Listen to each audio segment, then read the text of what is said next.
Վրաստանի նախագահ Միխայիլ Կավելաշվիլին ապրիլի կեսերին կայցելի Ադրբեջան, ապա Հայաստան այս մասին տեղեկացրել է նախագահի միջազգային հարաբերությունների հարցերով խորհրդական Լուկա Եղվայան։ Վերջինս հայտնել է, որ Կավելաշվիլի առաջին արտասահմանյան այցը Ադրբեջան տեղի կունենա ապրիլի 14-ից 15-ը, այնուհետև Հայաստան ենթադրաբար ամսվա վերջին օրերը դեռ որոշված չեն, ասել է խորհրդականը։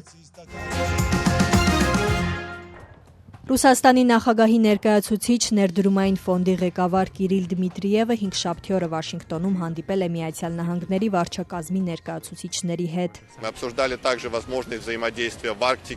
Մենք քննարկել ենք նաև հնարավոր փոխգործակցությունն Արկտիկայում հազվագյուտ հողային մետաղների, ինչպես նաև տարբեր այլ ոլորտներում, որտեղ կարող ենք ձևավորել աշխատանքային եւ դրական հարաբերություններ։ Նա Միացյալ Նահանգների գործընկերներին հրավիրել է Ռուսաստան։ Ըստ BBC-ի ռուս բանագնացը թեև չի նշել, թե ում հետ է հանդիպել Վաշինգտոնում, սակայն բանակցությունների մթնոլորտի մասին դրական է խոսել։ Безусловно, есть разногласия по различным пунктам.